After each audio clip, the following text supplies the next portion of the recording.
2 Samuel 20ஆம் அதிகாரம். அப்பொழுது பென்யமீன் மனுஷனான பிக்ரியின் குமாரனாகிய சேபா என்னும் பெயருள்ள பேலியாளின் மனுஷன் ஒருவன் தற்செயலாய் அங்கே இருந்தான். அவன் எக்காளம் ஊதி, எங்களுக்கு தாவீதினிடத்தில் பங்கும் இல்லை, ஈசாயின் குமாரனிடத்தில் எங்களுக்கு சுதந்திரமும் இல்லை. இஸ்ரவேலிலே நீங்கள் அவரவர் தங்கள் கூடாரங்களுக்கு போய்விடுங்கள் என்றான். அப்பொழுது இஸ்ரவேல் மனுஷர் எல்லோரும் தாவீதை விட்டு பின்வாங்கி பிக்ரியின் குமாரனாகிய சேபாவை பின்பற்றி போனார்கள். யோர்தான் தொடங்கிய எருசலேம் மட்டுமுள்ள யூதா மனுஷர் தங்கள் ராஜாவை சார்ந்திருந்தார்கள். தாவீது எருசலேமிலுள்ள தன் வீட்டுக்கு வந்தபோது வீட்டை காக்க ராஜா பின்வைத்து போன 10 மறுமனையாட்டிகளையும் வருவித்து அவர்களை ஒரு காவல் வீட்டிலே வைத்து பராமரித்தான். அப்புறம் அவர்களிடத்தில் அவன் பிரவேசிக்கவில்லை. அப்படியே அவர்கள் சாகிற நாள் மட்டும் அடைக்கப்பட்டு உயிரோடு இருக்கிற நாளெல்லாம் விதவைகள் போல் இருந்தார்கள். பின்பு ராஜா ஆமாசாவை பார்த்து, நீ யூதா மனுஷரை 3 நாளைக்குள்ளே என்னிடத்தில் வரவழைத்து நீயும் கூட வந்து இருக்க வேண்டும் என்றான். அப்பொழுது ஆமாசா யூதாவை அழைப்பிக்க போய் தனக்கு குறித்த காலத்திலே வராமல் தாமதித்திருந்தான். அப்பொழுது தாவீது அபிசாவை பார்த்து, அப்சலோமை பார்க்கிலும் பிக்ரியின் குமாரனாகிய சேபா இப்பொழுது நமக்கு பொல்லாப்பு செய்வான். அவன் அரணான பட்டணங்களில் வந்தடைந்து நம்முடைய கண்களுக்கு தப்பி போகாதபடிக்கு நீ உன் எஜமானுடைய சேவகரை கூட்டிக்கொண்டு அவனை பின்தொடர்ந்து போன் என்றான். அப்படியே யோவாபின் மனுஷரும் கிரியேத்தியத்தாரும் பிலேயத்தாரும் சகல பலசாலிகளும் அவன் பிற்காலே புறப்பட்டு பிக்ரியின் குமாரனாகிய சேபாவை பின்தொடர எருசலேமில் இருந்து போனார்கள். அவர்கள் கிபியோன் கிட்ட இருக்கிற பெரிய கல்லண்டையிலே வந்தபோது அமாசா அவர்களுக்கு எதிர்பட்டு வந்தான். யோவாப்போ தன் உடுத்தி கொண்டு இருக்கிற தன் சட்டையின் மேல் ஒரு கச்சையை கட்டி கொண்டு இருந்தான். அதில் உரையோடே ஒரு பட்டயம் அவன் இடுப்பண்டையிலே தொங்கிற்று. அவன் புறப்பட்டு போகையில் அது விழுந்தது. அப்பொழுது யோவாப் அமாசாவை பார்த்து, என் சகோதரனே, சுகமாய் இருக்கிறாயா என்று சொல்லி அமாசாவை முத்தம் செய்யும்படி தன் வலது கையினால் அவன் தாடையை பிடித்து தன் கையில் இருக்கிற பட்டயத்திற்கு அமாசாவை எச்சரிக்கையாய் இராதபோது யோவாப் அவனை அவன் குடல்கள் தரையிலே சரிந்து போகத்தக்கதாய் அதனால் வயிற்றிலே ஒரு குத்தாக குத்தினான். அவன் செத்து போனான். அப்பொழுது யோவாப்பும் அவன் சகோதரனாகிய அபிசாயும் பிக்ரியின் குமாரனாகிய சேபாவையும் பின்தொடர்ந்தார்கள். யோவாப்புடைய வாலிபரில் ஒருவன் செத்தவனண்டையிலே நின்று யோவாப்பின் மேல் பிரியப்படுகிறவன் எவனோ, தாவீதின் பட்சத்தில் இருக்கிறவன் எவனோ அவன் யோவாப்பை பின்பற்றி போவானாக என்றான். அமாசா நடுவழியிலே இரத்தத்தினாலே புரண்டு கிடந்தபடியினால் ஜனங்கள் எல்லோரும் தரித்து நிற்பதை அவன் கண்டு அமாசாவை வழியிலிருந்து வயலிலே இழுத்து போட்டான். அவன் அண்டையில் வருகிறவர்கள் எல்லோரும் தரித்து நிற்பதைக் கண்டு ஒரு வஸ்திரத்தை அவன் மேல் போட்டான். அவன் வழியில் இருந்து எடுத்து போட்டப்பட்ட பிற்பாடு எல்லோரும் கடந்து பிக்ரியின் குமாரனாகிய சேபாவை தொடர யோவாப்புக்கு பின் சென்றார்கள். அவன் இஸ்ரவேல் கோத்திரங்களை எல்லாம் சுற்றி பெத்மாவாகாஸ் ஆகிய அப்லே மட்டும் பேரிமின் கடைசி மட்டுமாகவும் வந்திருந்தான். அவ்விடத்தாரும் கூடி தங்களும் அவனுக்கு பின் சென்றார்கள். அவர்கள் போய் பெத்மாவாகாவாகிய அபேலிலே அவனை முற்றுகை போட்டு பட்டணத்திற்கு எதிராக தேற்றுவரை முக்கும் கொத்தளம் போட்டார்கள். யோவாப்போடே இருக்கிற ஜனங்கள் எல்லோரும் அலங்கத்தை விழம் பண்ணும்படி அழிக்க எத்தனம் பண்ணினார்கள். அப்பொழுது புத்தியுள்ள ஒரு ஸ்திரீ பட்டணத்தில் இருந்து சத்தமிட்டு, கேளுங்கள், நான் யோவாப்போடே பேச வேண்டும், அவரை இங்கே கிட்டி வரச் சொல்லுங்கள் என்றாள். அவளுக்கு சமீபத்தில் வந்தபோது அந்த ஸ்திரீ, நீர்தானா யோவாப் என்று கேட்டாள். அவன், நான்தான் என்றான். அப்பொழுது அவள் அவனை பார்த்து, உமது அடியாளின் வார்த்தைகளை கேளும் என்றாள். அவன், கேட்கிறேன் என்றான். அப்பொழுது அவள், பூர்வ காலத்தில் ஜனங்கள் ஆபேலிலே விசாரித்தால் வழக்கு தீரும் என்பார்கள். இஸ்ரவேலிலே நான் சமாதானமும் உண்மையுள்ளவனுமாய் இருக்கையில், நீர் இஸ்ரவேலிலே தாய் பட்டணமாயிருக்கிறதை நிர்மூலமாக்க பார்க்கிறீரோ? நீர் கர்த்தருடைய சுதந்திரத்தை விழுங்க வேண்டியது என்ன என்றான். யோவாப் பிரதியுத்தரமாக, விழுங்க வேண்டும், அழிக்க வேண்டும் என்கிற ஆசை எனக்கு வெகு தூரமாய் இருப்பதாக. காரியம் அப்படியல்ல. பிக்ரியின் குமாரனாகிய சேபா என்னும் பெயருள்ள எப்ராயிம் பர்வதத்தானாகிய ஒரு மனுஷன் ராஜாவாகிய தாவீதுக்கு விரோதமாய் தன் கையை ஓங்கினான். அவனை மாத்திரம் ஒப்புக்கொடுங்கள், அப்பொழுது பட்டணத்தை விட்டு போவேன் என்றான். அப்பொழுது அந்த ஸ்திரீ யோவாப்பை பார்த்து, இதோ அவன் தலை மதில்களின் மேல் இருந்து உம்மிடத்தில் போடப்படும் என்று சொல்லி, அவள் ஜனங்களிடத்தில் போய் புத்தியாய் பேசினதினால் அவர்கள் பிக்ரியின் குமாரனாகிய சேபாவின் தலையை வெட்டி யோவாபிடத்திலே போட்டார்கள். அப்பொழுது அவன் எக்காளம் ஊதினான். அவரவர் பட்டணத்தை விட்டு கலைந்து தங்கள் கூடாரங்களுக்கு புறப்பட்டு போனார்கள். யோவாப்பும் ராஜாவை விட்டு போகும்படி எருசலேமுக்கு திரும்பினான். யோவாப் இஸ்ரவேலுடைய எல்லா இராணுவத்தில் மேலும் யோய்தாவின் குமாரனாகிய பெனாக்கிரமிலும் பீலேயாத்தியர் மேலும் தலைவராயிருந்தார்கள். அதோராம் பகுதிகளை வாங்குகிறவனும் அகிலூதின் குமாரனாகிய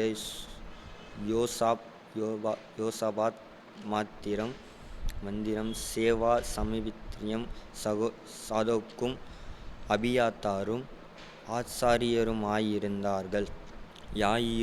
யாயியனாகிய இராவும் தாவீதுக்கு பிரதியுத்தரமாயிருந்தான். 21 அதிகாரம். தாவீதின் நாட்களில் 3 வருஷம் ஓயாத பஞ்சம் உண்டாயிருந்தது. அப்பொழுது தாவீது கர்த்தருடைய சமூகத்தில் விசாரித்தான். கர்த்தர் கிபியோனியரை கொன்று போட்ட சவுலுக்காகவும் இரத்த பிரியனான அவன் வீட்டாருக்காகவும் இது உண்டாயிற்று என்றார். அப்பொழுது ராஜா கிபியோனியரை அழைப்பித்தான். கிபியோனியரோ இஸ்ரவேல் புத்திரருமாயில்லாமல் எமோரியரில் மீதியாயிருந்தார்கள். அவர்களுக்கு இஸ்ரவேல் புத்திரர் ஆணையிட்டு இருந்தும் சவுல் இஸ்ரவேல் புத்திரருக்காகவும் யூதாவுக்காகவும் காண்பித்த வைராக்கியத்தினால் அவர்கள் வெட்ட வகை தேடினான். ஆகையால் தாவீது கிபியோனியரை பார்த்து, நான் உங்களுக்கு செய்ய வேண்டியது என்ன? நீங்கள் கர்த்தருடைய சுதந்திரத்தை ஆசீர்வதிக்கும்படி நான் செய்ய வேண்டியது பிரியச்சத்தம் என்ன என்று கேட்டான். அப்பொழுது கிபியோனியர் அவனை பார்த்து, சவுலோடும் அவன் வீட்டாரோடும் எங்களுக்கு இருக்கிற காரியத்திற்காக எங்களுக்கு வெள்ளியையும் பொன்னும் தேவையில்லை. இஸ்ரவேலில் ஒருவனை கொன்று போட வேண்டும் என்பதும் எங்கள் விருப்பம் அல்ல என்றார்கள். அப்பொழுது அவன், அப்படியானால் நான் உங்களுக்கு என்ன செய்ய வேண்டும் என்று சொல்லுகிறீர்கள் என்று கேட்டான். அவர்கள் ராஜாவை நோக்கி, நாங்கள் இஸ்ரவேலில் எல்லையெங்கும் நிலைக்காதபடிக்கு அழிந்து போக எவன் எங்களை நிர்மூலமாக்கி எங்களுக்கு பொல்லாப்பு செய்ய நினைத்தானோ அவன் குமாரரில் 7 பேர் கர்த்தர் தெரிந்து கொண்ட சவுலின் குமாரனாகிய கிபியாவிலே நாங்கள் அவர்களை கர்த்தருக்கென்று தூக்கிப் போட எங்களுக்கு ஒப்புக்கொடுக்கப்பட வேண்டும் என்றார்கள். நான் அவர்களை ஒப்புக்கொடுப்பேன் என்று ராஜா சொன்னான். ஆனாலும் தாவீது சவுலின் குமாரனாகிய யோனத்தானும் கர்த்தரைக் கொண்டு இட்ட ஆணையின் நிமித்தம் ராஜா சவுலின் குமாரனாகிய யோனத்தானின் மகன் மேவிபோசேத்தை தப்பிவிட்டு ஆயாவின் குமாரத்தியாகிய ரிஸ்பாள் சவுலுக்கு பெற்ற அவளுடைய 2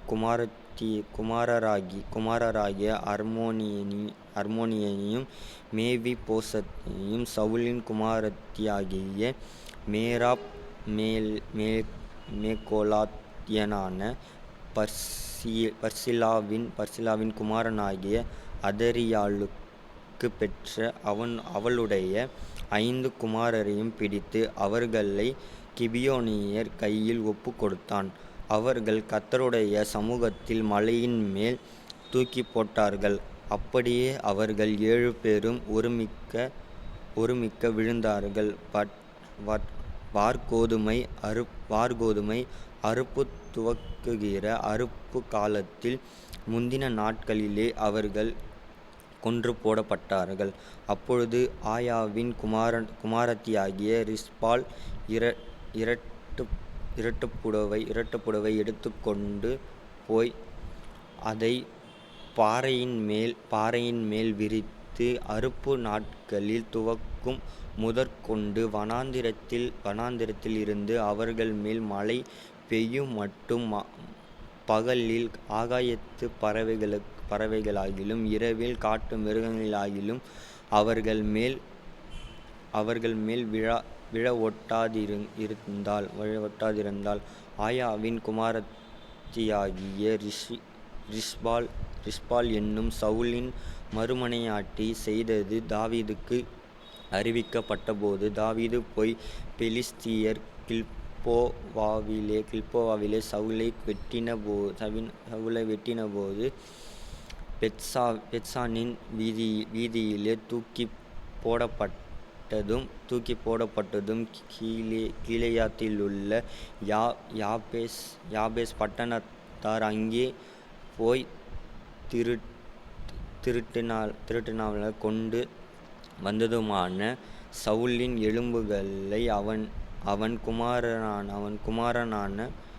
குமாரனான யோனத்தாவின் எலும்புகளை அவர்களிடத்தில் எடுத்து பின்பு பெலிஸ்தியர் இஸ்ரவேலின் மேல் யுத்தம் செய்தார்கள். அப்பொழுது தாவீதும் அவனோடு கூட அவன் சேவகரும் போய் பெலிஸ்தியரோடு யுத்தம் பண்ணினார்கள். தாவீது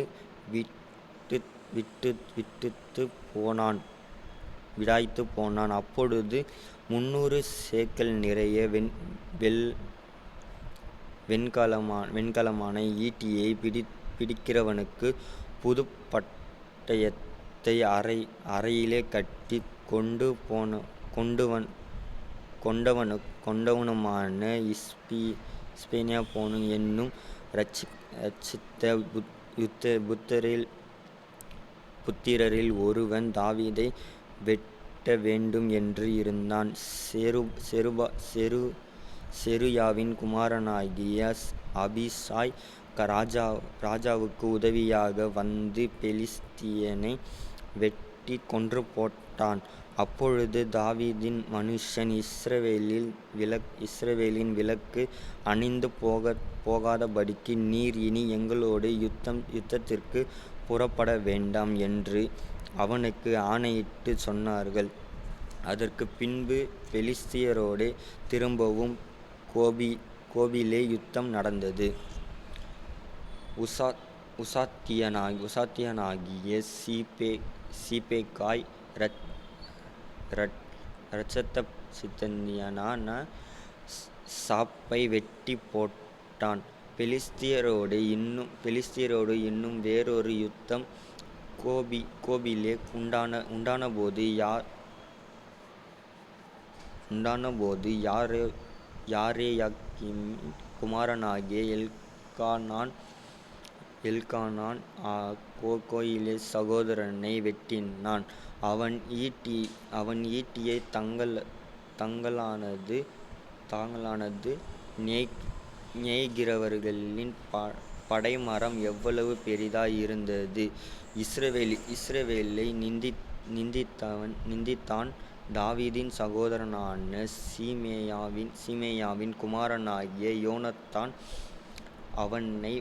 அவனை வெட்டினான். இந்த நான்கு பேரும் காத்தூரிலே இரட்சதனுக்கு பிறந்தவர்கள். இவர்கள் தாவீதின் கையினாலும் அவன் சேவகரின் கையினாலும் மடிந்தார்கள். 22 அதிகாரம். கர்த்தர் தாவீதை அவனுடைய எல்லா சத்துருக்களின் கைக்கும் சவுலின் கைக்கும் நீங்கலாக்கி விடுவித்த போது அவன் கர்த்தருக்கு முன்பாக பாடின பாட்டு. கர்த்தர் என் கன்மலையும் என் கோட்டையும் என் இரட்சகருமானவர்.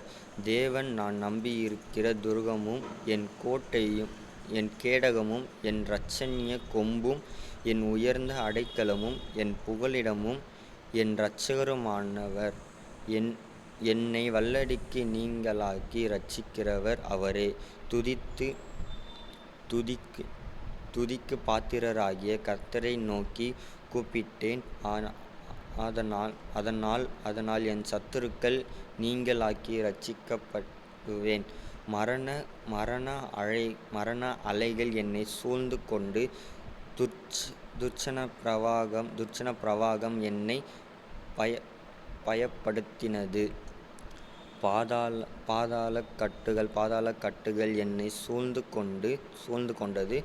மரண கண்ணிகள் என்மேல் விழுந்தது.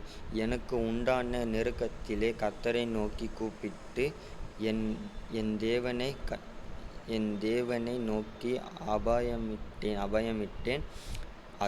தமது ஆலயத்திலிருந்து என் சத்தத்தை கேட்டார். என் கூப்பிடுதல் அவர் செவிகளில் ஏறிற்று. அப்பொழுது பூமி சாய்ந்து அதிர்ச்சித்தது. அவர் கோபம் கொண்டபடியினால் வானத்தின் அஸ்திபாரங்கள் குலுங்கி அசைந்தது. அவர் நாசியிலிருந்து பட்சிக்கிற புகை எழும்பிற்று. அவர் வாயிலிருந்து அக்கினி புறப்பட்டது. ஆதலால் தழல் உண்டானது. வானங்களைத் தாழ்த்தி இறங்கினார். அவர் பாதாளங்களின் கீழ் காரிருள் இருந்தது.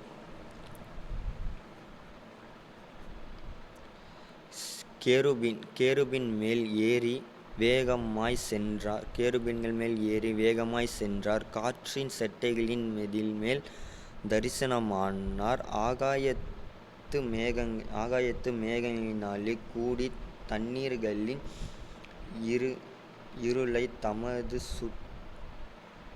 தம்மை சுற்றிலும் இருக்கும் கூடாரமாக்கினார். அவருடைய சந்நிதி பிரகாரத்தினாலே நெருப்புத் தழல்கள் எரிந்தது. உயரத்தில் இருந்து அவர் கை நீட்டி என்னைப் பிடித்து ஜலப்பிரவாகத்தில் இருக்கிற என்னைத் தூக்கிவிட்டார். என்னிலும் பலவான்கள்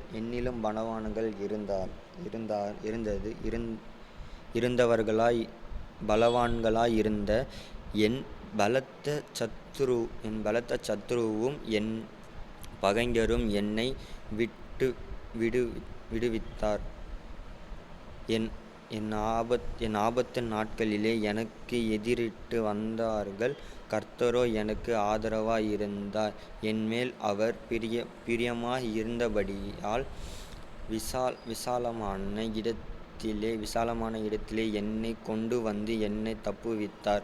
கர்த்தர் என் நீதிக்குத் தக்கதாக எனக்கு பதில் அளித்தார். என்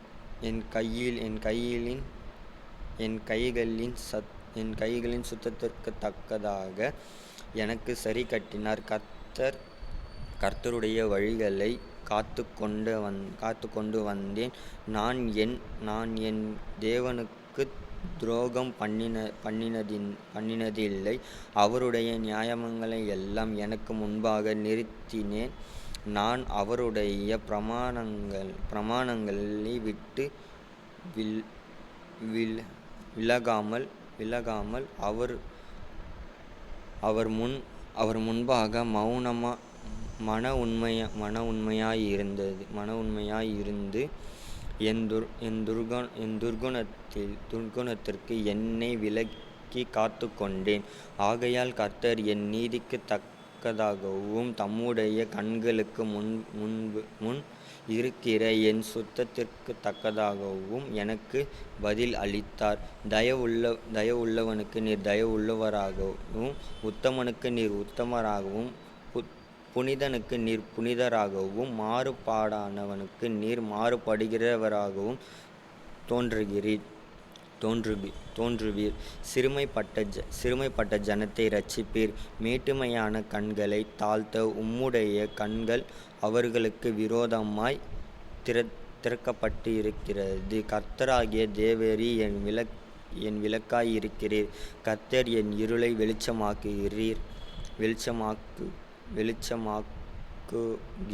வெளிச்சமாக்குகிறவர். உம்மாலே நான் ஒரு சேனைக்குள் பாய்ந்து போவேன். என் தேவனாலே ஒரு மதிலைத் தாண்டுவேன். தேவனுடைய வழி உத்தமமானது. கர்த்தருடைய வசனம் புடமிடப்பட்டது. தம்மை நம்புகிற அனைவருக்கும் அவர் கேடகமாயிருக்கிறார். கர்த்தரை அல்லாமல் தேவன் யார்? நம்முடைய தேவனை அன்றி கன்மலையும் யார்? தேவன் எனக்கு பலத்த அரணானவர். அவர் என் வழியை செவ்வைப்படுத்துகிறவர். அவர் என் கால்களை மான்களுடைய கால்களைப் போலாக்கி என் உயர் தலங்களில் என்னை நிறுத்துகிறார். வெண்கல வில்லும் என் புயங்களினால் வளையும்படி என் கைகளை யுத்தத்திற்கு பழக்குவிக்கிறீர். உம்முடைய இரட்சிப்பின் கேடகத்தையும் எனக்கு தந்தீர். உம்முடைய காருண்யம் என்னை பெரியவனாக்கும். என் கால்கள் வழுவாதபடிக்கு நான் நடக்கிற வழியை அகலமாக்கினீர். என் சத்துருக்களை பின்தொடர்ந்து அவர்களை அழிப்பேன். அவர்களை நிர்மூலமாக்கும் வரைக்கும் திரும்பேன். அவர்கள் எழுந்திருக்க மாட்டாதபடிக்கு பாதாளங்களின் கீழ் விழுந்தார்கள். அவர்களை முறியடித்து வெட்டினேன். யுத்தத்திற்கு நீர் என்னை பலத்தினால் இடைக்கட்டி என்மேல் எழும்பினவர்களை என் கீழ் மடங்கடிக்க பண்ணினீர். நான் என் பகைஞரை சங்கரிக்கும்படியாக படியாக என் சத்துருக்களின் பிடரியை எனக்கு ஒப்பு கொடுத்தீர். என் ஜனத்தின் சண்டைகளுக்கு நீர் என்னை விலக்கிவிட்டு ஜாதிகளுக்கு என்னை தலைவனாக வைத்திருக்கிறீர். நான் அறியாத ஜனங்கள் என்னை சேவிக்கிறார்கள். அந்நியர் இச்சகம் பேசி எனக்கு அடங்கி என் சத்தத்தை கேட்டவுடனே எனக்கு கீழ்ப்படுகிறார்கள். அந்நியர் முனை விழுந்து போய் தங்கள் அரண்களில்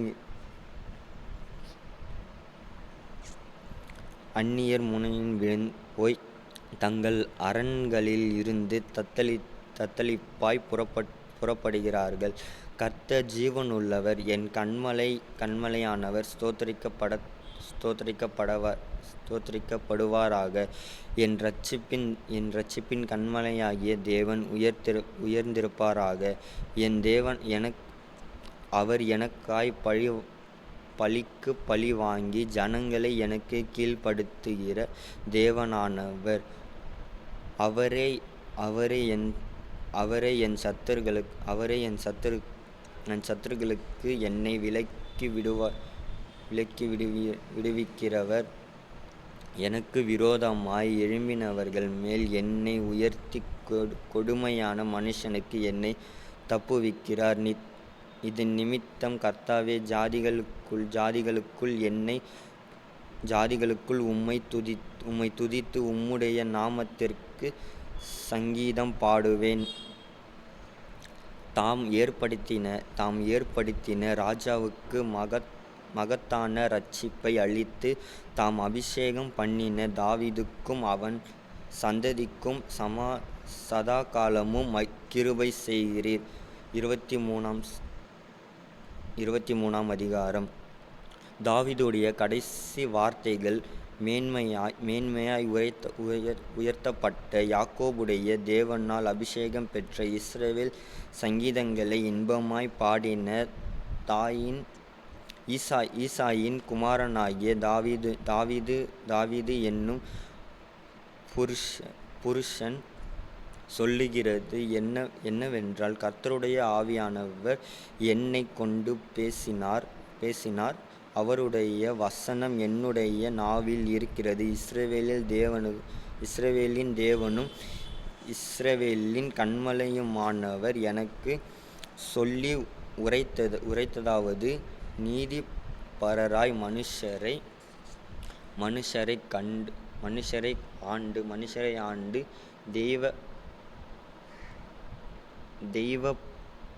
தெய்வ பயத்தை உரைத்ததம் பண்ணுகிறவர் இருப்பார். அவர் காலையில் மாத்திரமல்லாமல் உதித்து மாலையில் பிற்பாடு தன் காந்தியினால் புல்லை பூமியிலிருந்து முளைக்க பண்ணுகிற சூரியனுடைய விடியற்கால வெளிச்சமாய் போல இருப்பார் என்றான். அவைகளை ஒருவர் தொடப்போனால் இருப்பு யுத்தத்தையும் ஈட்டி தங்களையும் கெட்டியாய் பிடித்து கொள்ள வேண்டும். அவைகள் இருக்கிற இடத்திலே தானே அக்கினியினால் முற்றும் சுட்டெரிக்கப்படும் என்றார். இவனுக்கு இரண்டாவது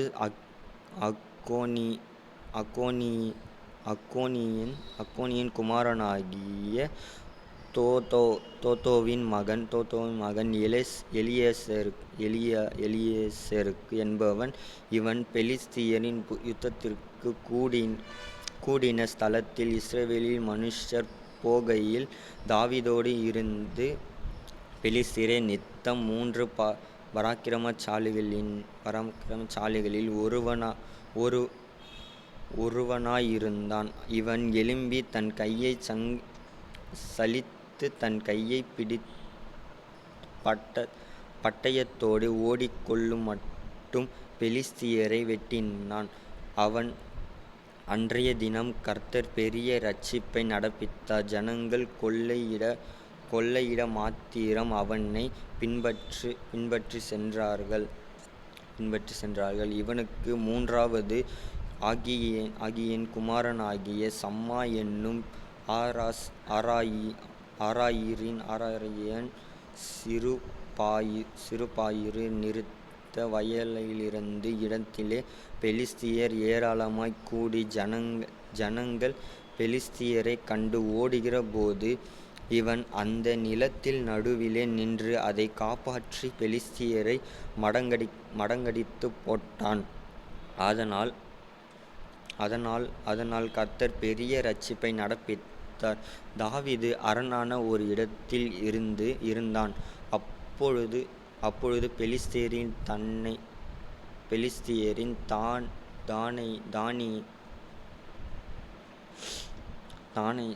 தானியம் பெத்லெகேமிலே இருந்தது. தாவீது பெத்லெகேம் ஒலிமுக வாசலில் இருக்கிற கிணற்றின் தண்ணீரின் மேல் ஆவல் கொண்டு தன் தாகத்திற்கு கொஞ்சம் தண்ணீர் கொண்டு வருகிறவன் யார் என்றான். அப்பொழுது இந்த 3 பராக்கிரமசாலிகளும் பெலிஸ்தியரின் பாளையத்திலே துணிந்து புகுந்து போய் பெத்லெகேமின் ஒலிமுக வாசலில் இருக்கிற கிணற்றிலே தண்ணீர் மொண்டு தாவீதினிடத்தில் கொண்டு வந்தார்கள். ஆனாலும் அவன் அதை குடிக்க மனதில்லாமல் அதை கர்த்தருக்கென்று ஊற்றிப்போட்டு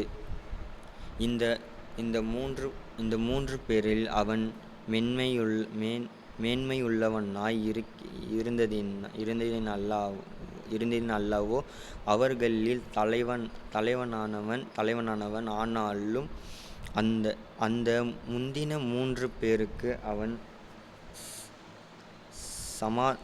சமானமானவன் அல்ல.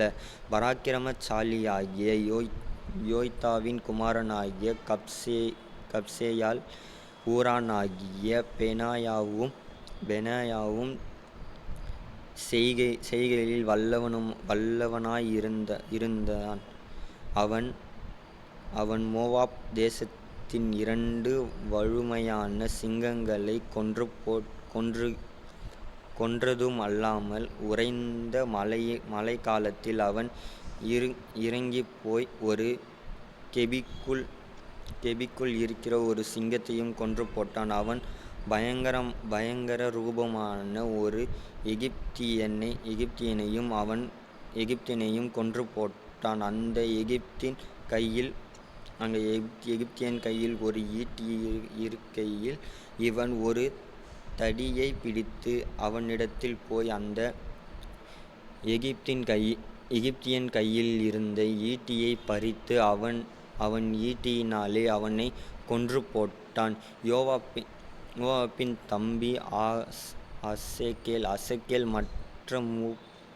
மற்ற 30 பேரில் ஒருவன். அவர்கள் யாரேனின் பெத்லெகேம் ஊரானாகிய தோதோவின் குமாரனாகிய எல்கானான்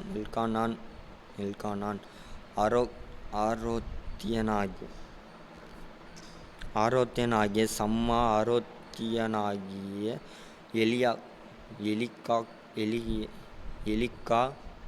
எலிக்கா பல்தியனாகிய ஏலேஸ் இக்கேசின் குமாரனாகிய ஈரா என்னும் தெக்கோவியன் ஆனந்தோத்தியனாகிய அபியேசர் உசாத்தியனாகிய மேபுன்யா ஆகோக்கியனாகிய சல்மோன் நேத்தோப்பாத்தியனாகிய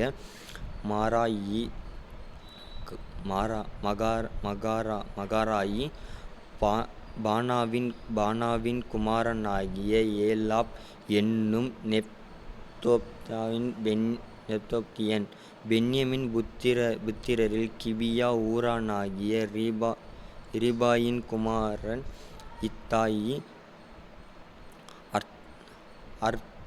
அர்பேத்தியனாகிய அபி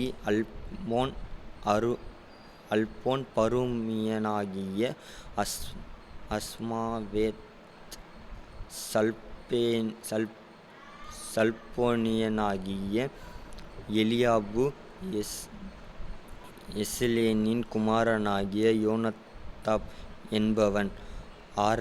ஆராரியனாகிய சம்மாத் சாராயின் குமாரனாகிய அகியாம் என்னும் ஆராயின்.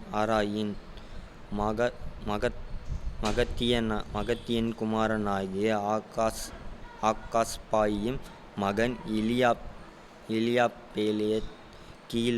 கீலோனியனாகிய ஆகியதோப்பினின் குமாரன் எலியாம் என்பவன். கர்மேலியனாகிய இஸ்ராயி. அர்பியனாகிய பாராயி. சேபா ஊரானாகிய நத்தானின் குமாரன் ஈகால். காதியனாகிய பானி. அம்மோனியனாகிய செல்லாக். செருயாவின் குமாரனாகிய யோவாப்பின் ஆயுததாரியான பேரோத்தியனாகிய நாகாராய். இத்தியரியனாகிய ஈரா. இத்தியனாகிய காரேப். எத்தியனாகிய ஊரியா என்பவர்களே ஆக 37 பேர். 24ஆம் அதிகாரம். கர்த்தருடைய கோபம் திரும்பி இஸ்ரவேல் மேல் மூண்டது. இஸ்ரவேல்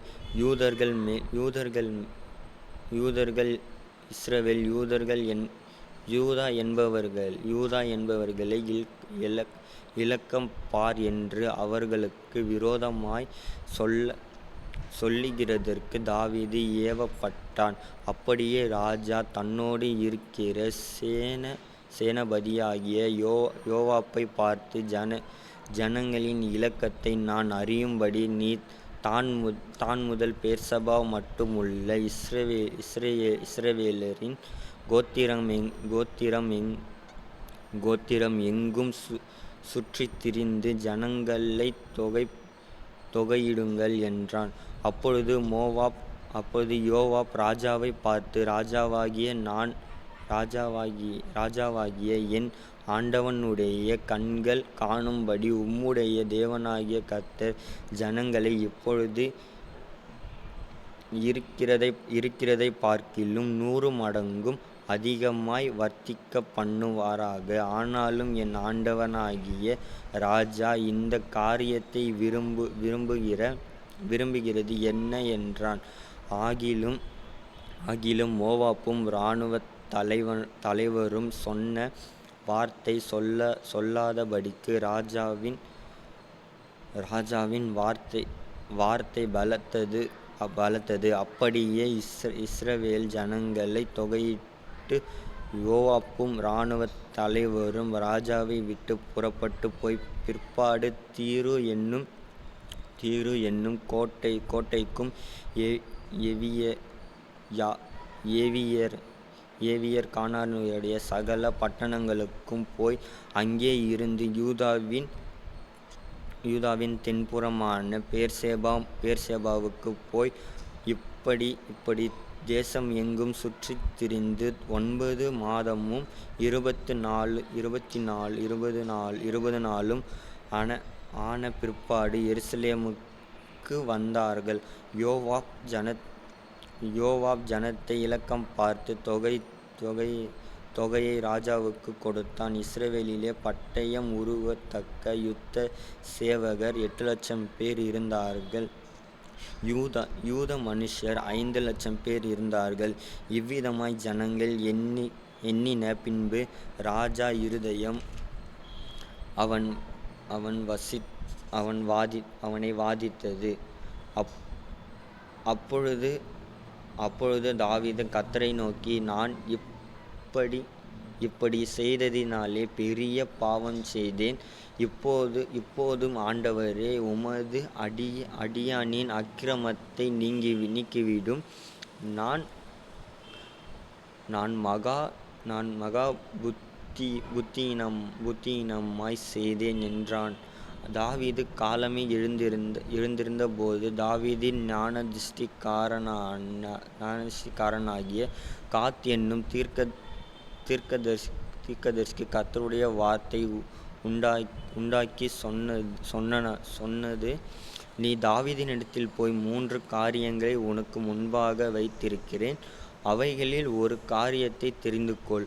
அதை நான் உனக்கு செய்வேன் என்று கர்த்தர் உரைக்கிறார் என்று சொல் என்றார்.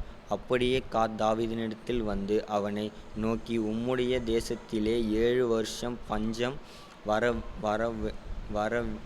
வரவேண்டுமோ, அல்லது 3 மாதம் உம்முடைய சத்துருக்கள் உம்மை பின்தொடர நீர் அவர்களுக்கு முன்பாக ஓடிப்போக வேண்டுமோ, அல்லது உம்முடைய தேசத்திலே 3 நாள் கொள்ளை நோய் உண்டாக்க வேண்டுமோ? இப்பொழுதும் என்னை அனுப்பினவரும் நான் என்ன மறு உத்தரவு கொண்டு போக வேண்டும் என்பதை நீர் யோசித்துப் பாரும் என்று சொன்னான்.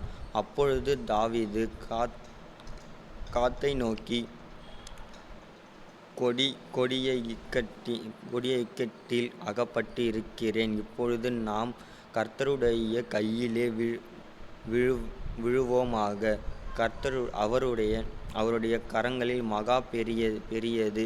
மனுஷர் கையிலே விழாதிருப்பேனாக என்றான். அப்பொழுது கர்த்தர் இஸ்ரவேலிலே அன்று காலமே தொடங்கிய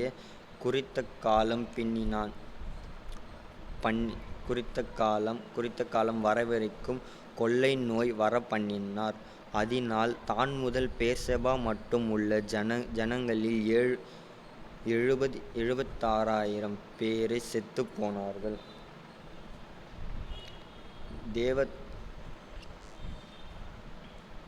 தேவதூதன் எருசலேமை அழிக்க தன் கையை அதின்மேல் நீட்டினபோது கர்த்தர் அந்த தீங்குக்கு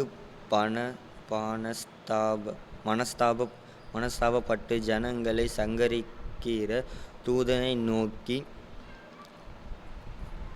நோக்கி, போதும், இப்பொழுது உன் கையை நிறுத்து என்றார்.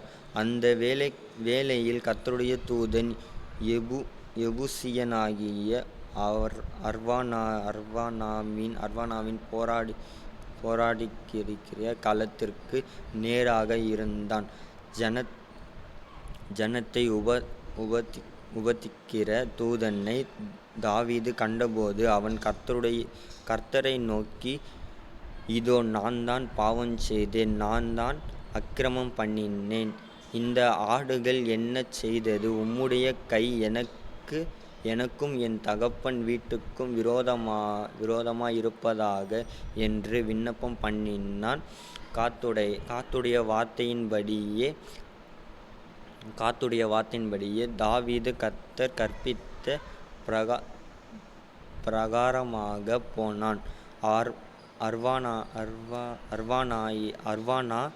ஏறிட்டு பார்த்து ராஜாவும் அவனுடைய ஊழியக்காரரும் தன்னிடத்தில் வருகிறதைக் கண்டு அர்வானா எதிர்கொண்டு போய் தரைமட்டும் குனிந்து ராஜாவை வணங்கி, ராஜாவாகிய என் ஆண்டவன் தமது அடியானிடத்தில் வருகிற காரியம் என்ன என்று கேட்டதற்கு, தாவீது வாதை ஜனத்தை விட்டு நிறுத்தப்பட கர்த்தருக்கு ஒரு பலிபீடத்தை கட்டும்படிக்கு இந்த களத்தை உன் கையிலே கொள்ள வந்தேன் என்றான். அர்வானா தாவீதை பார்த்து, ராஜாவாகிய என் ஆண்டவன் இதை வாங்கிக் கொண்டு தம்முடைய பார்வைக்கு நலமானபடி பலியிடுவாராக. இதோ, தகன விறகுக்கு மாடுகளும் விறகு விறகு விறகு விறகுக்கு போரடிக்கிற உருளைகளும் மாடுகளின் நுகத்தடிகளும் இங்கே இருக்கிறது என்று சொல்லி ராஜா அர்வானாவை பார்த்து, அப்படியல்ல, நான் இலவசமாய் வாங்கி என் தேவனாகிய கர்த்தருக்கு சர்வாங்க தகன பலிகளை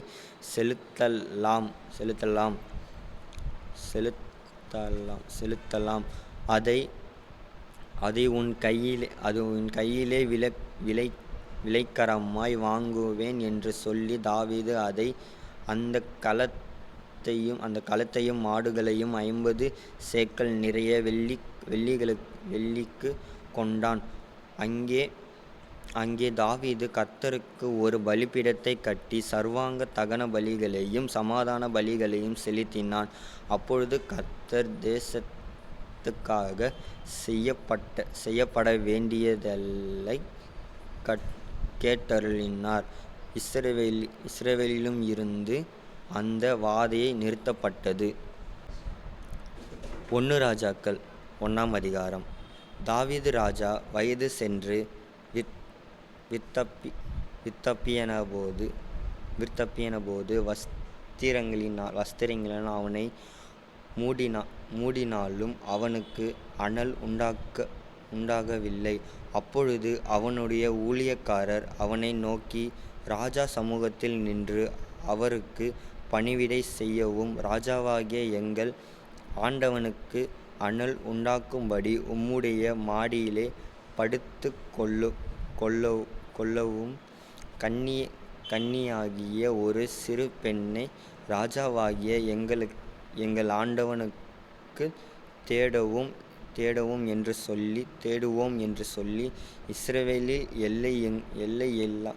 எல்லையெல்லாம் அழகான ஒரு பெண்ணை தேடி சூனம் ஊரானாகிய அபிஷாக்கைக் கண்டு அவளை ராஜாவினிடத்தில் கொண்டு வந்தார்கள். அந்த பெண் வெகு அழகாய் இருந்தாள். அவள் ராஜாவுக்கு உதவியாயிருந்து அவனுக்கு பணிவிடை செய்தாள். ஆனாலும் ராஜா அவளை அறியவில்லை. ஆகீத்திற்கு பிறந்த அதோனியா என்பவன் நான் ராஜா ஆவேன் என்று சொல்லி தன்னைத்தான் உயர்த்தி தனக்கு இரதங்களையும் குதிரை வீரர்களையும் தனக்கு முன் ஓடும் 50 காலாட்களையும் சம்பாதித்தான். அவனுடைய தகப்பன் நீ இப்படி செய்வானேன் என்று அவனை ஒரு காலமும் கடிந்து கொள்ளவில்லை. அவன் மிகவும் அழகுள்ளவனுமாய் இருந்தான். அப்சலோமுக்குப் பின் அவனுடைய தாய் அவனை பெற்றாள். அவன் சேருயாவின் குமாரனாகிய யோவாபோடும் ஆசாரியனாகிய அபியத்தாரோடும் ஆலோசனை பண்ணி வந்தான். அவர்கள் அவனிடத்தில் இருந்து அவனுக்கு உதவி செய்தார்கள். ஆசாரியனாகிய சாத்தோக்கும் யோய்தாவின் குமாரனாகிய பினெயாவும் தீர்க்கதரிசிகளாகிய நாத்தானும் சிமேயியும் ரேயியும் தாவீதோடு இருக்கிற பராக்கிரமசாலிகளும் அதோனியாவுக்கு உடந்தையாயிருக்கையில் அதோனியா இன்ரோகேலுக்கு சமீபமான சோக்கெலேத் என்னும் கல்லின் அருகே ஆடு மாடுகளையும் கொழுத்த ஐந்துகளையும் அடித்து ராஜாவின் குமாரனாகிய தன் சகோதரரெல்லாரையும் ராஜாவின் ஊழியக்காரருமான யூதாவின் மனுஷர் அனைவரையும் அழைத்தான். தீர்க்கதரிசியாகிய நாத்தானையும் பெனாயாவையும் பராக்கிரமசாலிகளையும் தன் சகோதரனாகிய சாலமோனையும் அழைக்கவில்லை. இப்பொழுது உன் பிரமாணங்களையும் உன் குமாரனாகிய சாலமோனின் பிரமாணங்களையும் தப்புவிக்கும்படிக்கு நீ வா. உனக்கு நான் ஆலோசனை சொல்லுவேன். நீ தாவீது ராஜாவினிடத்தில் போய், ராஜாவாகிய என் ஆண்டவனே, எனக்கு பின் உன் குமாரனாகிய சாலமோன் ராஜாவாகிய அவனே என் சிங்காசனத்தில் மேல் வீற்றிருப்பான் என்று நீர் உமது அடியாளுக்கு ஆணையிடவில்லையா? அப்படியிருக்க அதோனியா ராஜாவாகிறது என்ன என்று அவனிடத்தில் கேள். நீ அங்கே ராஜாவோடே பேசிக்கொண்டு இருக்கையில் நானும் உனக்கு பின் வந்து உன் வார்த்தைகளை உயர்த்திப்படுத்துவேன் என்றான். அப்படியே பத்சேபாள் பள்ளி அறைக்குள் ராஜாவினிடத்தில் போனாள். ராஜா மிகவும் வயது சென்றவனாய் இருந்தான். சூனேம் ஊரானாகிய அபிஷாக் ராஜாவுக்கு பணிவிடை செய்து கொண்டிருந்தாள்.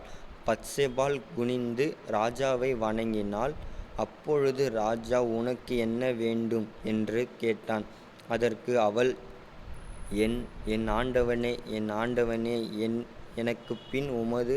எனக்கு பின் உன் குமாரனாகிய சாலமோன் ராஜாவாகிய அவனே என் சிங்காசனத்தின் மேல் வீற்றிருப்பான் என்று நீர் உம்முடைய தேவனாகிய கர்த்தரைக் கொண்டு உமது அடியாளுக்கு ஆணையிட்டீரே. இப்பொழுது இதோ அதோனியா ராஜாவாகிறேன். என் ஆண்டவனாகிய ராஜாவே, நீர் அதை அறியவில்லையா? ராஜாவாகிய என் ஆண்டவனுக்குப் பிறகு அவருடைய சிங்காசனத்தில் மேல் வீற்றிருப்பவன் இன்னான் என்று தங்களுக்கு அறிவிக்க வேண்டும் என்று இஸ்ரவேலர் அனைவரின் கண்களுக்கும் உம்மை நோக்கிக் கொண்டிருக்கிறது. அறியாமற் போனால் ராஜாவாகிய என் ஆண்டவன் தம்முடைய பிதாக்களோடு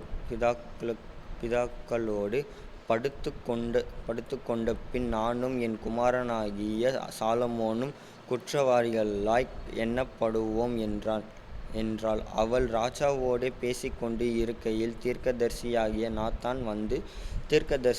நாத்தான் வந்திருக்கிறார் என்று ராஜாவுக்கு தெரிவித்தார்கள்.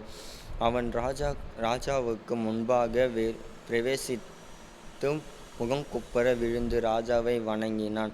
நாத்தான், ராஜாவாகிய என் ஆண்டவனே, அதோனியா எனக்கு பின் ராஜாவாகிய அவனே என் சிங்காசனத்தில் மேல் வீற்றிருப்பான் என்று நீர் சொன்னதுண்டோ? அவன் இன்றைய தினம் போய் மாடுகளை கொழுத்த ஜந்துக்களையும் ஆடுகளையும் திரளாக அடித்து ராஜாவின் குமாரர் அனைவரையும் இராணுவத் தலைவரையும் ஆசாரியனாகிய அபியாரையும் அழைத்து அவர்கள் அவனுக்கு முன்பாக புசித்து குடித்து, ராஜாவாகிய அதோனியா வாழ்க என்று சொல்லுகிறார்கள். ஆனாலும் உமது அடியானாகிய என்னையும் ஆசாரியனாகிய சாதோக்கையும் யோய்தாவின் குமாரனாகிய பெனாயாவையும் உமது அடியானாகிய சாலமோனையும் அவன் அழைக்கவில்லை. ராஜாவாகிய என் ஆண்டவனுக்குப் பின் தமது சிங்காசனத்தில் வீற்றிருப்பவன் இவன்தான் என்று நீர் உமது அடியானுக்கு தெரிவிக்க இந்த காரியம் ராஜாவாகிய என் ஆண்டவன் கட்டளையால் நடந்திருக்குமோ என்றான். அப்பொழுது தாவீது ராஜா பிரதியுத்தரமாக, பத்சேபாளை என்னிடத்தில் வரவழையுங்கள் என்றான். அவள் ராஜா சமூகத்தில் பிரவேசித்து ராஜாவுக்கு முன்னே நின்றாள். அப்பொழுது ராஜா, என் குமாரனாகிய சாலமோன் எனக்கு பின்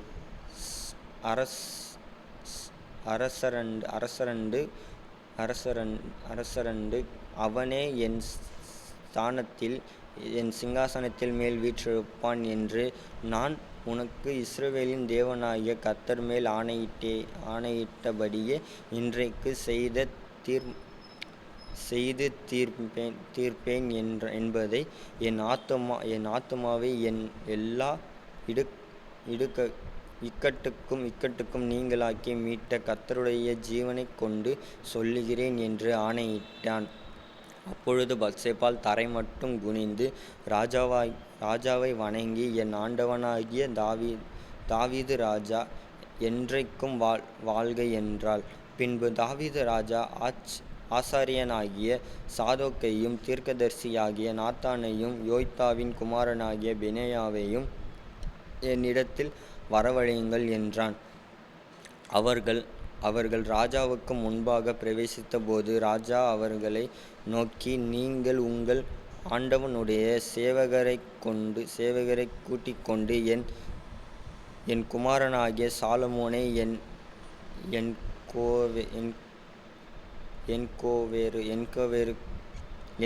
என் கோவேறு கழுதையின் மேல் ஏற்றி அவனை கியோனுக்கு அழைத்து கொண்டு போங்கள். அங்கே ஆசாரியனாகிய சாதோக்கும் தீர்க்கதரிசனாகிய நாத்தானும் அவனை இஸ்ரவேலின் மேல் ராஜாவாக அபிஷேகம் பண்ணப்படுவார்கள்.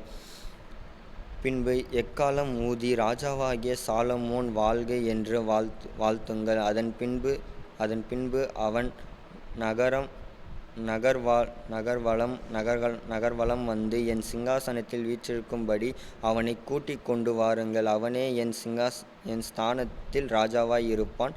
அவன் இஸ்ரவேலின் மேலும் யூதாவின் மேலும் தலைவனாக இருக்கும்படி அவனை ஏற்படுத்தினேன் என்றான். அப்பொழுது யோய்தாவின் குமாரன் பெனாயா ராஜாவுக்கு பிரதியுத்தரமாக, ஆமென், ராஜாவாகிய என் ஆண்டவனுடைய தேவனாகிய கர்த்தரும் இப்படியே சொல்வாராக. கர்த்தர் ராஜாவாகிய என் ஆண்டவனோடே எப்படி இருந்தாரோ அப்படியே அவர் சாலமோனோடும் இருந்து தாவீது ராஜாவாகிய என் ஆண்டவனுடைய சிங்காசனத்தை பார்க்கிலும் அவருடைய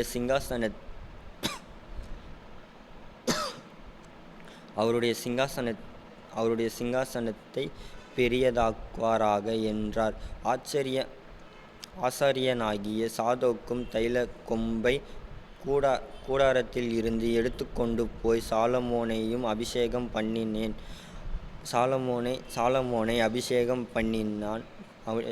பண்ணினான். அப்பொழுது எக்காளம் ஊதி ஜனங்கள் எல்லோரும் ராஜாவாகிய சாலமோன் வாழ்க என்று வாழ்த்தினார்கள். பிற்பாடு ஜனங்கள் எல்லோரும் அவன்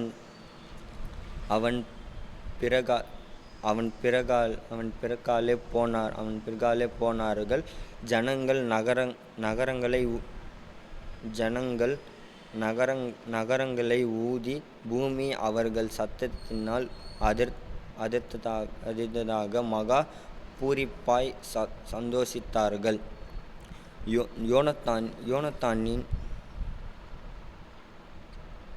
யோனத்தான் அதோனியாவுக்கு பிரதியுத்தரமாக, தாவீது ராஜாவாகிய நம்முடைய ஆண்டவன் சாலமோனை ராஜாவாக்கினாரே.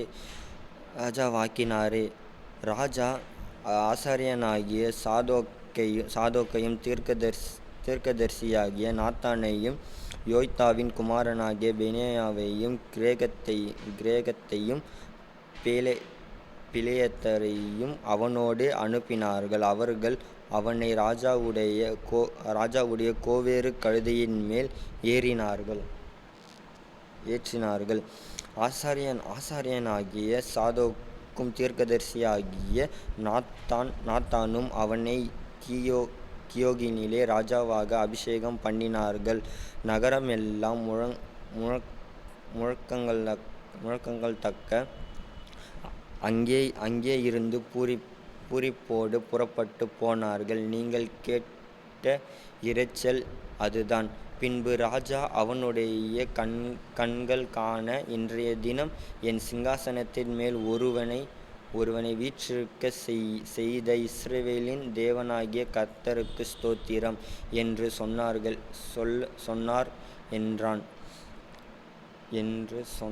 சொன்னார் என்றான்.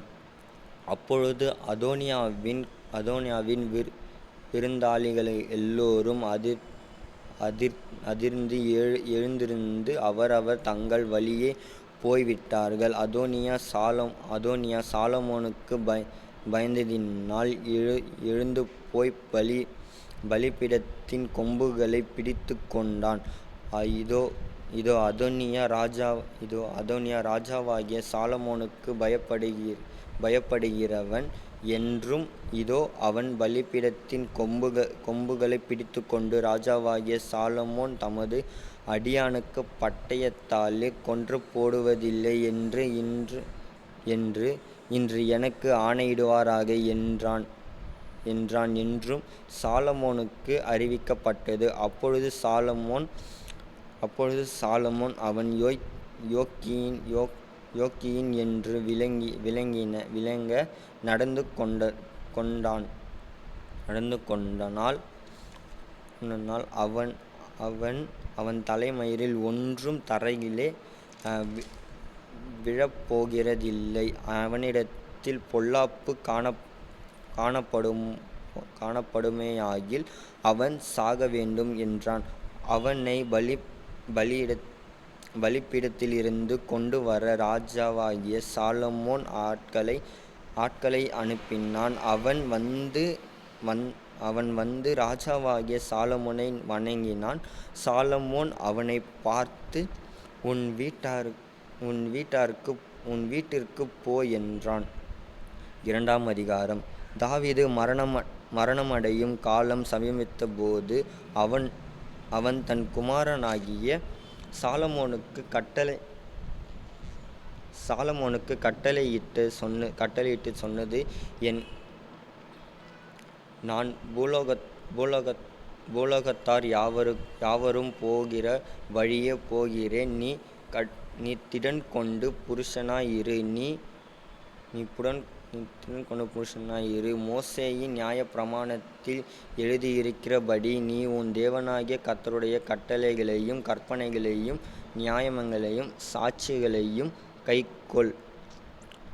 கைக்கொள். அவர் வழியில் நடக்கும்படி அவருடைய காவலைக் காப்பாயாக. ஆகையால் உன் யுக்தியின்படியே நீ செய்து அவனுடைய நரைமயிர் சமாதானமாய் பாதாளத்தில் இறங்க ஒட்டாதிரு. கீலேயாத்தியனான பர்சிலாய் குமாரனாகிய தயை செய்வாயாக. அவர்கள் உன் பந்தியிலே சாப்பிடுகிறவர்களுடன் இருப்பார்களாக. உன் சகோதரனாகிய அப்சலோமுக்கு முன்பாக நான்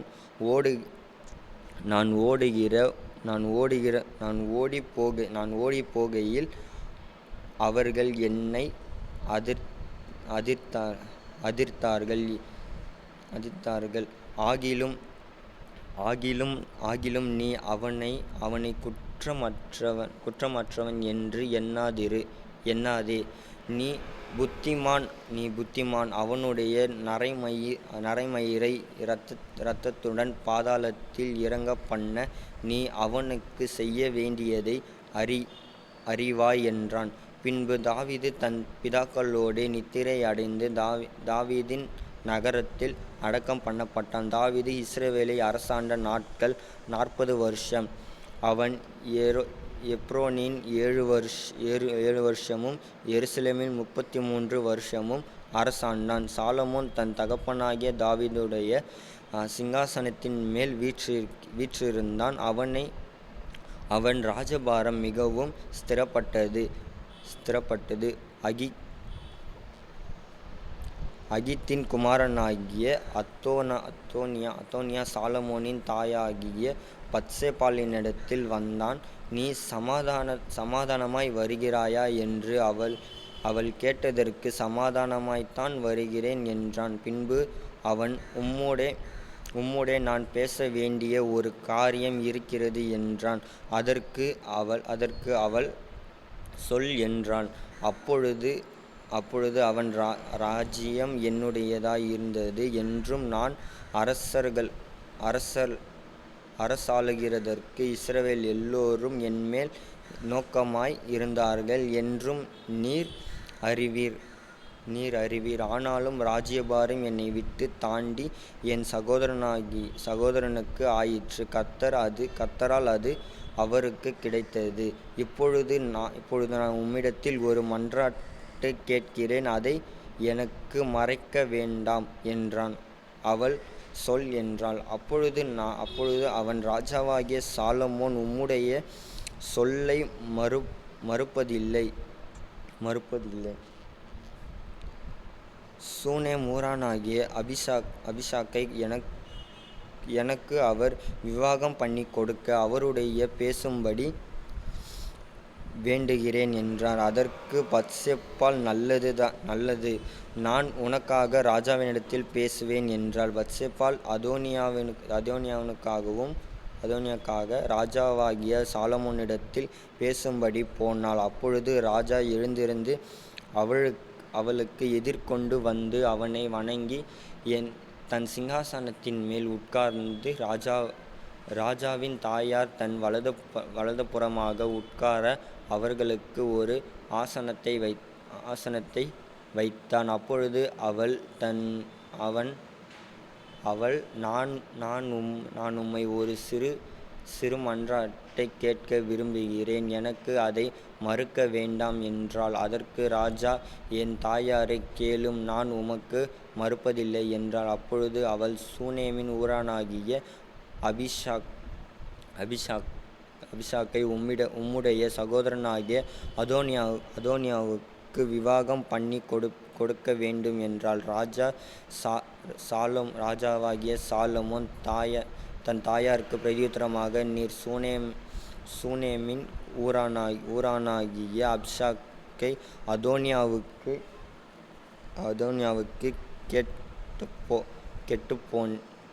கேட்கப் போனேன். அப்படியானால் ராஜ்யபாரம் அவனுக்கு கேளும்.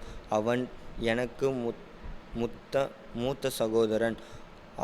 அவனுக்கும் ஆசாரியனாகிய அபித்யாருக்கும் செருயாவின் குமாரனின் யோவாப்புமே அதை கேளும் என்றான். பின்பு சாலமோன் ராஜா அதோனியா இந்த வார்த்தையை தன் பிராணனுக்கு சேதமாக சொல்லாதிருந்தால் தேவன் அதற்கு சரியாகவும் அதற்கு அதிகமாகவும் எனக்கு செய்யக்கடவார் என்று கர்த்தர் மேல் ஆணையிட்டு, இப்பொழுதும் இன்றைக்கு அதோனியா கொலையுண்பான் என்று என்னை திட்டப்படுத்தினவரும் என்னை என் தகப்பனாகிய தாவீதின் சிங்காசனத்தில் வீற்றிருக்க பண்ணி தாம் சொன்னபடி எனக்கு வீட்டை கட்டித்தவருமாகிய கர்த்தருடைய ஜீவனைக் கொண்டு சொல்லுகிறேன் என்று சொல்லி, ராஜா ஆசாரியனாகிய அபியத்தாரை நோக்கி, நீ உன் நிலங்கள் இருக்கிற அனேத்தோத்திற்கு போய்விடு. நீ மரணத்திற்கு பாத்திரனாயிருந்ததிலும் நீ என் தகப்பனாகிய தாவீதுக்கு முன்பாக கர்த்தராகிய ஆண்டவருடைய பெட்டியை சுமந்தபடியினாலும் என் தகப்பன் அனுபவித்த உபத்திரவத்தையெல்லாம் நீ கூட அனுபவித்தபடியினால் இன்றைய தினம் நான் உன்னை கொலை செய்ய மாட்டேன் என்றான். அப்படியே கர்த்தர் சீலோவிலே ஏலியின் வீட்டைக் குறித்து சொன்ன வார்த்தையை நிறைவேற்றும்படியாக சாலமோன் அபியத்தாரை கர்த்தருடைய ஆசாரியனாயிராதபடிக்கு தள்ளி போட்டார்.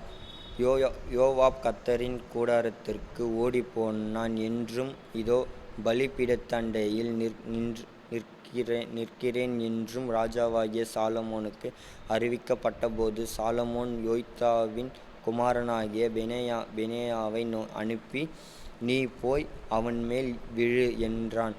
பெனாயா கர்த்தரின் கூடாரத்திற்குப் போய் அவனைப் பார்த்து, வெளியே வா என்று ராஜா சொல்லியிருக்கிறார் என்றான். அதற்கு அவன், நான் வரமாட்டேன், இங்கேயே சாவேன் என்றான். ஆகையால் பெனாயா ராஜாவினிடத்தில் போய், யோவாப் இப்படி சொல்லி இன்னபடி எனக்கு மறு உத்தரவு கொடுத்தான் என்று மறுசெய்தி சொன்னான். அப்பொழுது ராஜா அவனை நோக்கி, அவன் சொன்னபடியே நீ செய்து அவனைக் கொன்று அடக்கம் பண்ணி, இவ்விதமாய் யோவாப் முகாந்தரம் இல்லாமல் சிந்தின இரத்தத்தை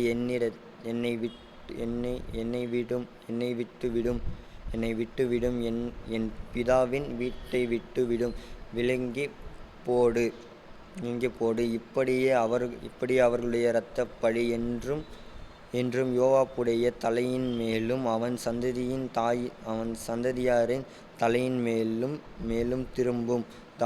தாவீதுக்கும் அவர் சந்ததியாருக்கும் அவர் வீட்டாருக்கும் அவன் சிங்காசனத்திற்கும் என்றென்றைக்கும் கர்த்தராலே சமாதானம் உண்டாயிருக்கவும் கடவது என்றான்.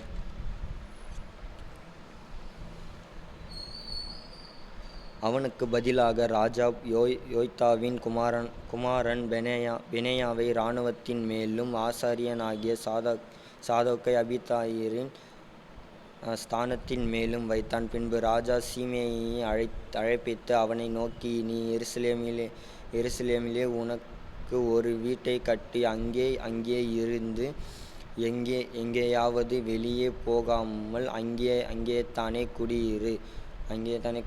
3 வருஷம் சென்றபோது சீமேயின் வேலைக்காரர் 2 பேர் மாக்காவின் குமாரனாகிய ஆகீசின் என்னும் காத்தின் ராஜாவினிடத்தில் ஓடிப் போனார்கள். உன் வேலைக்காரர் காத் ஊரில் இருக்கிறார்கள் என்று சீமேயிக்கு அறிவித்தார்கள். அப்பொழுது சீமேயி எழுந்து தன் கழுதைகளின் மேல் சேணம் வைத்து தன் வேலைக்காரரைத் தேட காத் ஊரில் இருக்கிற ஆகீசினிடத்திற்கு புறப்பட்டு போனான். இப்படி சீமேயி தன் வேலைக்காரரை காத் ஊரிலிருந்து கொண்டு வந்தான். சீமேயி எருசலேமில் இருந்து காத் ஊருக்குப் போய் திரும்பி வந்தான் என்று சாலமோனுக்கு அறிவிக்கப்பட்டபோது, ராஜா சீமேயை அழைப்பித்து, நீ வெளியே புறப்பட்டு எங்கேயாவது போகிற நாளிலே சாகவே சாவாய் என்பதை நீ நிச்சயமாக அறிந்து கொள் என்று நான் உனக்கு கர்த்தர் மேல் ஆணையிடச் செய்து உனக்கு திடசாட்சியாக சொல்லி இருக்க, அதற்கு நீ நான் கேட்ட வார்த்தை நல்லதென்று சொல்லவில்லையா? நீ கர்த்தரின் ஆணையையும் நான் உனக்கு கற்பித்த கட்டளைகளையும் உன் கைக்கொள்ளாதே போனதென்ன என்று சொல்லி, பின்னும் ராஜா சீமேயைப் பார்த்து, நீ என் தகப்பனாகிய தாவீதுக்குச் செய்ததும் உன் மனதுக்குத் தெரிந்திருக்கிறதுமான எல்லா பொல்லாப்பையும் அறிந்திருக்கிறாய். ஆகையால் கர்த்தர் உன் பொல்லாப்பை உன் தலையின் மேல் திரும்ப பண்ணுவார். ராஜாவாகிய சாலமோனோ ஆசீர்வதிக்கப்பட்டவனாயிருப்பான். தாவீதின் சிங்காசனம் என்றைக்கும் கர்த்தருக்கு முன்பாக உறுதியாயிருக்கும் என்று சொல்லி, ராஜா யோய்தாவின் குமாரனாகிய பெனாயாவுக்கு கட்டளை கொடுத்தான். அவன் வெளியே போய் அவன் மேல் விழுந்து அவனைக் கொன்று போட்டான். ராஜ்யபாரம் சாலமோனின் கையிலே ஸ்திரப்பட்டது.